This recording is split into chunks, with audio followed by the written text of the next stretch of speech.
This is Nightline, and I'm Muhammed, Ahmad Hamdan, and here are the top stories. Dozens killed in explosion at Swiss ski resort during New Year's party. Also, 42 people fined and ordered to perform community service under newly introduced Littering Act.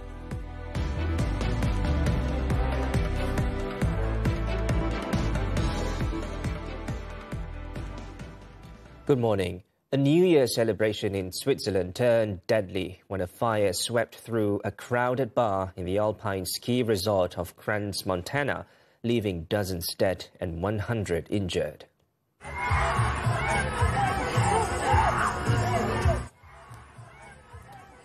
The fire started around 1:30 a.m. local time on Thursday in a bar called La Constellation. The cause of the blaze, which was initially reported as an explosion, remains unclear, but authorities said it appeared to be an accident rather than an attack. Swiss police said tens of people were presumed dead and around 100 injured, while the Italian Foreign Ministry reported that information from Swiss authorities indicated about 40 fatalities. Swiss officials declined to give a specific figure. Earlier, officials said many people were being treated for burns and that the area had been completely closed off with a no-fly zone imposed over Crans, Montana. 42 individuals could become the first group of people to be fined and ordered to perform community service for littering following a large-scale enforcement operation carried out during the New Year's Eve celebrations. The offenders were caught during Ops Chiga, conducted at 11 identified hotspots nationwide as crowds gathered to usher in the new year. Those detained comprise 24 Malaysians and 18 foreign nationals. 2 of them are minors. Notices of offence were issued after they were found disposing of, placing or leaving waste in public areas. All offenders will be investigated and brought to court for further action in accordance with the applicable legal provisions under the Solid Waste and Public Cleansing Management Act 2007. The Solid Waste and Public Cleansing Management Corporation, or SW Corp, said the operation was carried out with the close cooperation of local authorities and involved enforcement officers across the state as well as senior SW Corp management. The Act, which takes effect beginning Thursday, provides for a maximum fine of 2,000 ringgit upon conviction. In addition, the court may impose a community service order of 12 hours as an added penalty, with a maximum of 4 hours per day for a period of up to 6 months. Meanwhile, the first day of enforcement appears to be having an immediate impact, with members of the public becoming more conscious of their responsibility to keep public spaces clean. A survey in the capital on Thursday found broad support for the community-based punishment, with many saying it sends a stronger message rather than monetary fines alone. Along Jalan Tuanku Abdul Rahman, a popular stretch for both locals and tourists, those met said the approach should also be clearly communicated to foreign visitors as well, so that all are fully aware of the laws in place. Orang luar contohnya, especially daripada Indonesia, pun dah alert kalau buang sampah dekat Malaysia, dia akan kena denda. Dia akan memberi image yang lebih baik, so supaya kita boleh jadi macam negara yang maju macam Singapura. There have also been calls for a stronger focus on education, as many have pointed out that such values should be instilled from a young age. Benda ni memang patut diterapkan awal lagi, sejak sekolah rendah lagi. Di sekolah-sekolah patut diajar kepada anak-anak kecil juga. Ada disiplin lah kan, rakyat Malaysia ni dia suka buang ikut tingkap kereta, kadang-kadang ikut suka hati, bil, receipt semua buang-buang macam tu. Tapi bagi saya, dengan anak-anak semua kita dah ajar dah, jangan buang kalau ada ambil simpan dalam poket.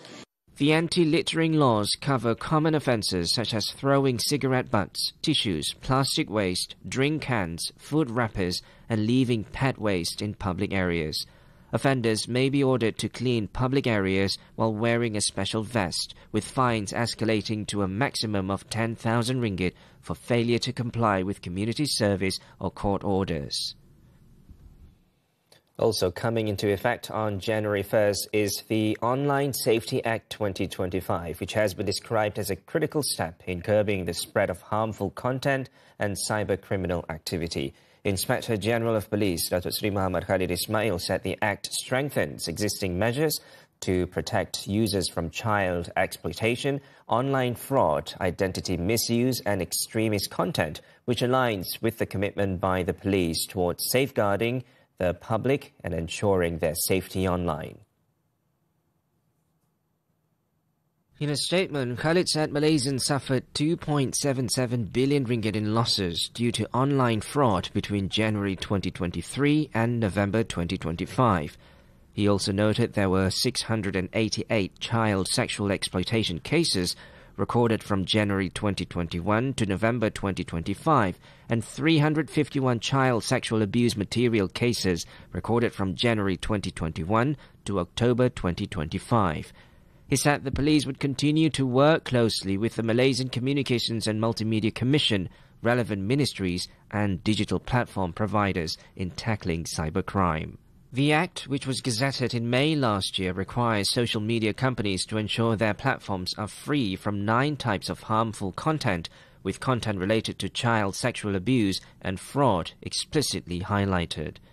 Platforms will also need to submit to the government an annual digital safety plan, detailing their mitigation strategies and accomplishments, with non-compliance resulting in penalties of up to 10 million ringgit.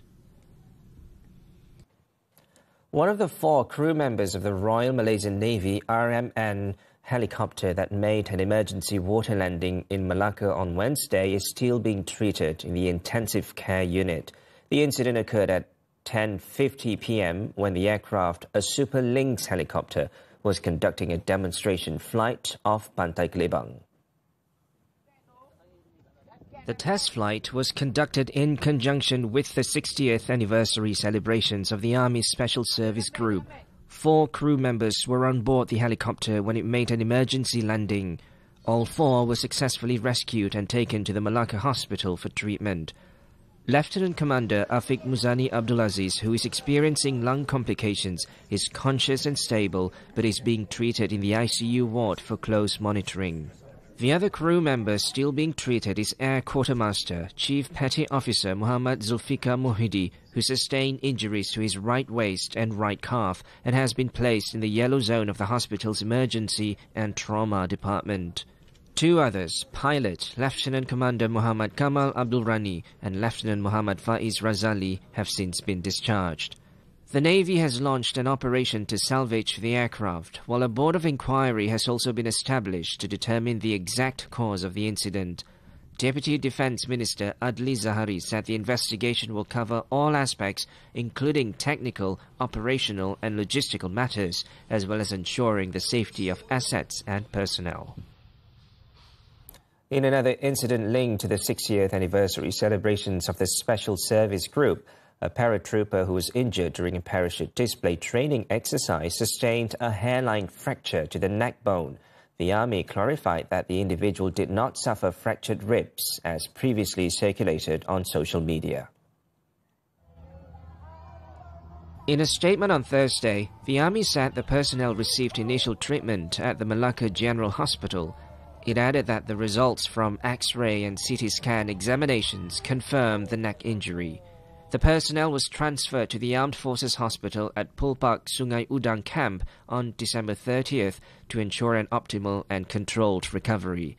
The December 28th incident at Angkor Malacca was captured in a 7-second video. The victim was participating in a free-fall demonstration when he landed in an awkward position. The New Year celebrations were held in a harmonious and festive atmosphere on Wednesday night, serving as an early catalyst for the Visit Malaysia 2026 campaign. Prime Minister Datuk Seri Anwar Ibrahim said the celebrations also reflected the beauty of Malaysia's cultural diversity and the strong spirit of togetherness among its people in welcoming visitors around the world. 3, 2, 1.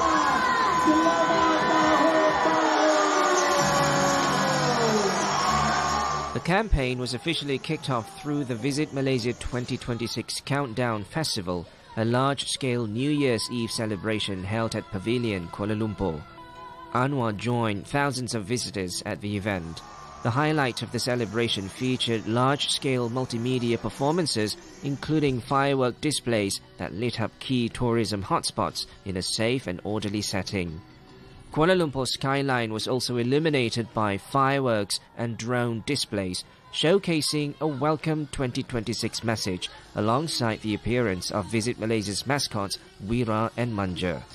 In a Facebook post on Thursday, Anwar expressed hope that such events would also continue to strengthen national unity and open a new chapter in positioning Malaysia as a friendly, inclusive and respected tourism destination on the global stage.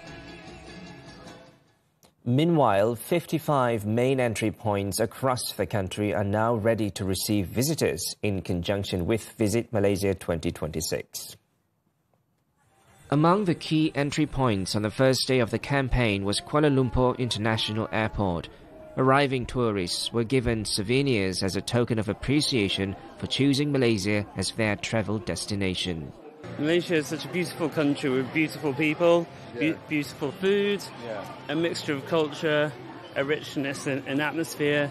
Just an amazing place to be. We travel around in this area, but it's the first time in this area. We want to explore this state, yes. Also all the state tourism, arts and culture portfolio until the end of the current state administration's term. He added that the list of proposed new executive councillors is expected to be submitted to the Raja of Perlis, Tuanku Syed Sirajuddin Putra Jamalulail, sometime next week. On the possibility of offering exco positions to 3 former PAS assemblymen who lost their seats earlier, Abu Bakar said the offer would remain open, but only if they succeed in regaining their seats and are recognized as independent representatives following a legal challenge against their party leadership's decision in court. As the global economy grapples with uncertainty, Malaysia is preparing for the year ahead by strengthening the foundations of its growth. Looking to build on its performance in 2025, the country is navigating challenges while positioning itself for a more resilient 2026. Nightline's Muhammad Nadir Azfar has the report. In 2026, Malaysia's economy is expected to grow between 4% to 4.5%. Given Malaysia's open economic structure, external trade plays a significant role in driving gross domestic product (GDP) growth.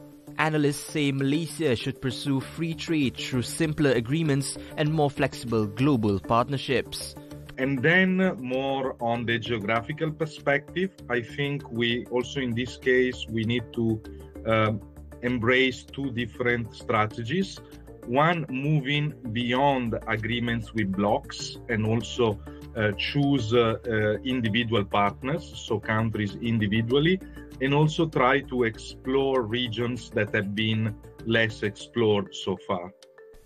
From January to November 2025, Malaysia recorded 1.45 trillion ringgit in export value, with total trade reaching 2.77 trillion ringgit in the same period.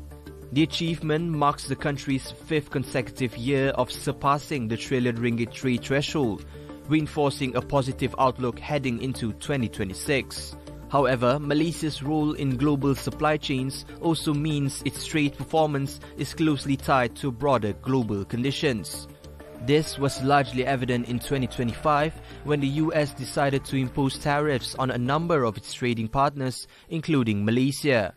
Malaysia, however, has taken proactive measures to overcome this issue. I think that should be strategy going forward to diversify the direction of our export market. It's not easy, it will take time because other markets might want slightly different products, but I think this should be a strategy and it's good overall rather than to rely on one big single customer. While Malaysia has made inroads into newer trade destinations, it must also pursue trade agreements beyond its traditional markets to sustain growth. I would look also at South America. A lot of interesting things are happening there. Political changes, looking in particular at Argentina and the economic miracle of Javier Milei and the recent results of elections in Chile. I think this could be a very interesting region to explore for free trade agreements. In addition, domestic consumption is expected to remain a key anchor of economic activity in 2026. To bolster domestic demand, all recipients of Sumbangan Tunai Rahmah or STR will receive an additional 100 ringgit in monthly assistance through Sumbangan Asas Rahmah or SARA, amounting to 1,200 ringgit annually. The direct cash assistance, together with the Visit Malaysia Year 2026 initiative, is expected to support household spending and help cushion domestic demand. But they can still make the adjustments. Instead of going where you used to go, you might adjust where it might actually work out cheaper. With Visit Malaysia Year, there might be even promotions to target local visitors to holiday in the country rather than take their money abroad. Another key driver of economic growth this year is investment. In the first 9 months of 2025, Malaysia recorded 285.2 billion ringgit in approved investments, a 13.2% year-on-year increase driven mainly by the services sector at 187.9 billion ringgit and manufacturing at 93.8 billion ringgit. Heading into 2026, attention is increasingly turning to the renewable energy sector. So, renewable energy have seen strong support from the government with policy support, and we are seeing a strong interest as well coming from the domestic investors to invest into the sector. And then, as I mentioned earlier, this has a very much spillover effect in terms of investment into DCs. This momentum sets out a clear pathway for investment opportunities heading into 2026. We're expecting about 7%, where private investment will see a 6.7% growth and public investment will see a 7.7% growth. And this is, of course, on the back of some investment in tourism sector, and then, of course, in terms of execution of national plans. As Malaysia moves into 2026, the country's economic outlook remains positive despite global uncertainties. Resilient domestic demand and strong investment momentum supported by structural reforms position the country well for steady growth in the year ahead. Muhammed Asfar, TV3.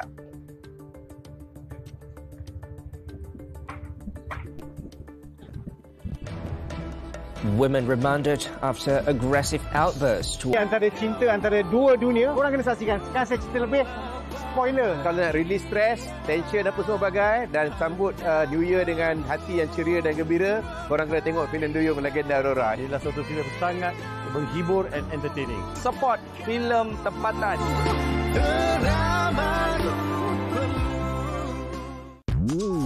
Hati-hati, jangan asyik sumbat telinga dengan earphone sampai lalai dengan keadaan sekeliling. Apa itu non-accidental injury atau kecederaan yang disengajakan serta kesannya kepada bayi? Kupasannya dalam segmen kesihatan. Rangkuman 2025 menelusuri kisah suka dan duka sepanjang tahun. Kita buka tahun 2026 dengan imej baharu seiring dengan teknologi AI. Cakap pasal tahun baharu, takkan masih nak berhutang? Fikir-fikirkan. MHI, jam 10 pagi, eksklusif ditonton dan TV3. Wanita hari ini.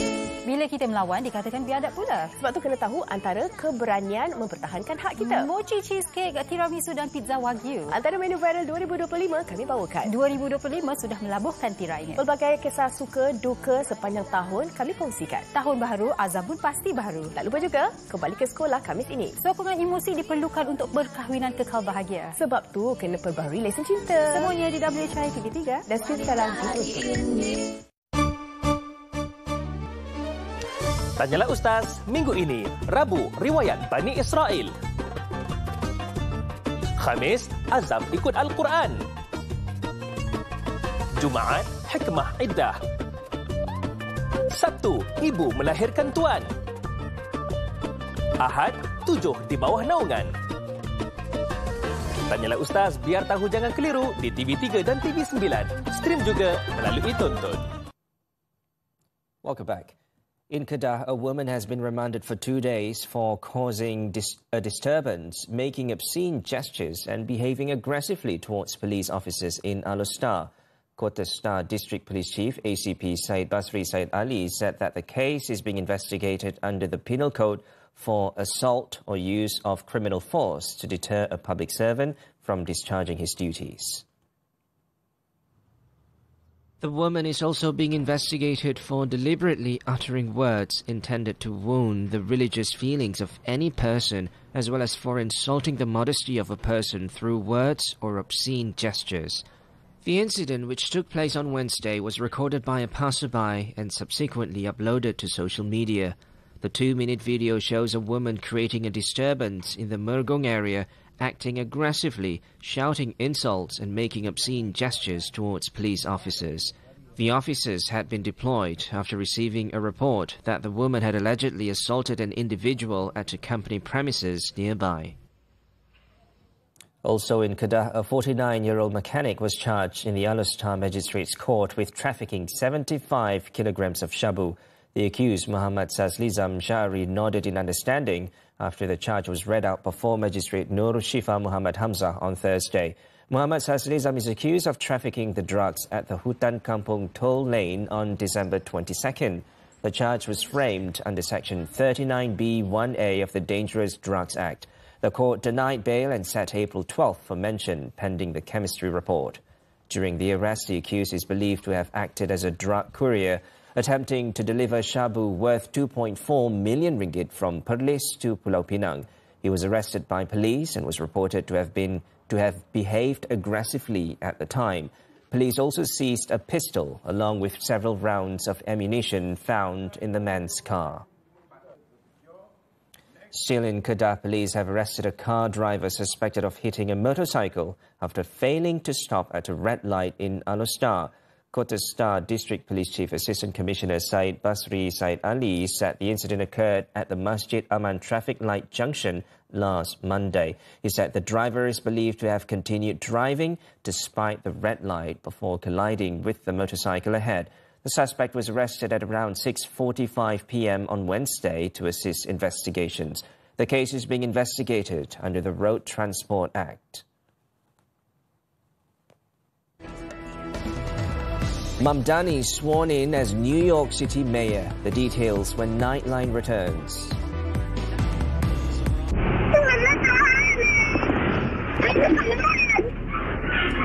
Just berhenti.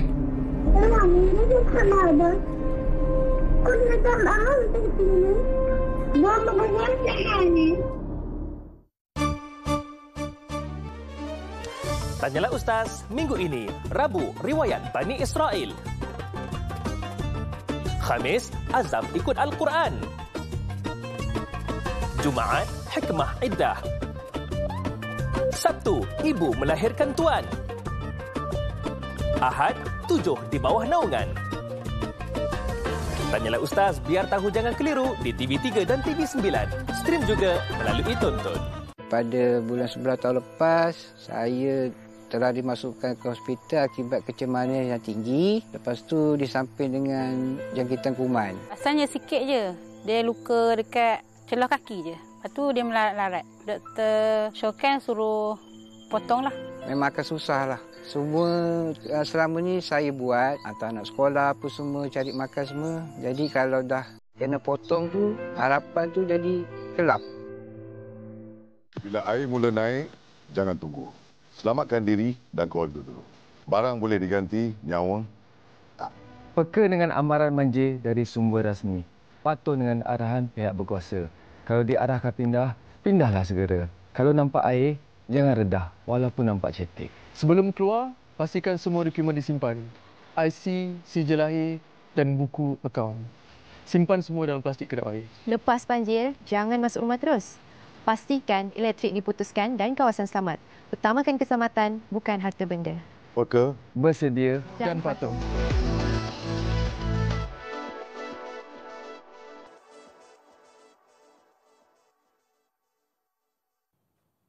Welcome back. Onto the foreign front. From London and Paris to New York City, crowds around the world welcome the new year with exuberant celebrations marked by thunderous fireworks.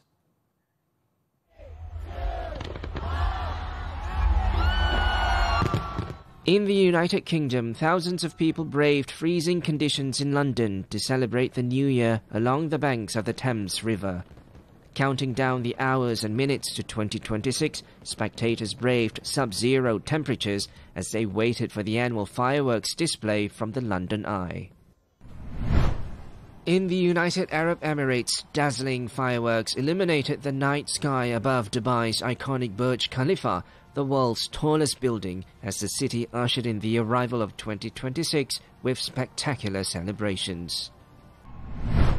In Brazil, massive crowds packed Rio de Janeiro's Copacabana beach for live concerts and a 12-minute fireworks display, despite high tides and rough seas that rocked the barges carrying the fireworks. One of the final cities to welcome the New Year was New York, where revelers braved sub-zero temperatures to celebrate, gathering in Times Square to watch the traditional ball drop at midnight. Zohran Mamdani has been sworn in as mayor of New York City, becoming the first Muslim and the youngest person in generations to take the oath of office in the United States' biggest city.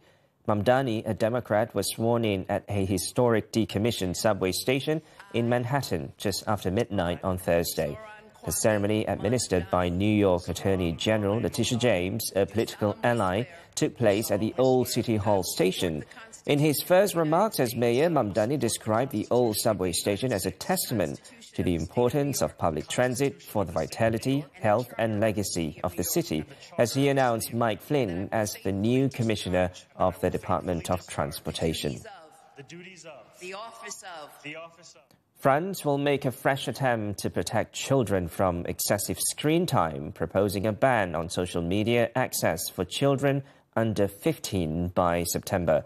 The draft law, backed by French President Emmanuel Macron, aims to protect adolescents from excessive screen time. The draft law contains two key provisions: prohibiting online platforms from offering social media services to minors under 15 and banning the use of mobile phones in secondary schools. The country has already restricted mobile phone use in schools for younger children, though the rules are not always strictly enforced.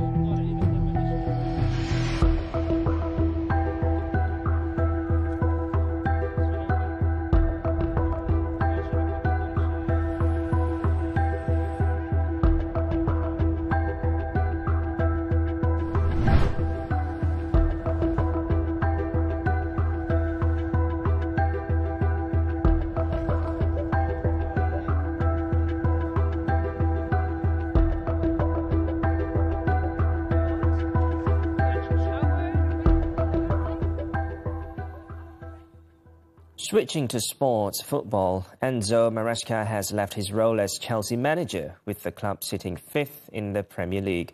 The Premier League club announced on Thursday that with key objectives across 4 competitions, including Champions League qualification, a change is expected to help the team get the season back on track. The Blues have won just one of their past 7 league matches and took only 6 points from 6 games in December to fall 15 points behind leaders Arsenal. The 45-year-old Italian departs less than 6 months after winning the Club World Cup at the end of his first season at Stamford Bridge. His contract had been due to run until the summer of 2029.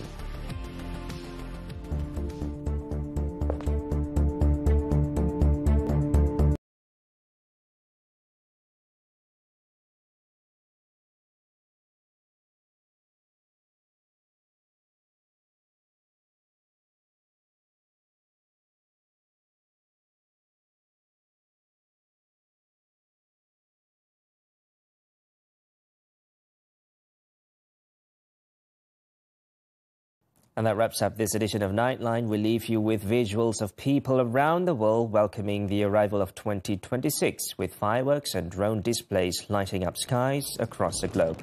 With that, I'm Muhammed. Hamdan. Thanks for watching and take care.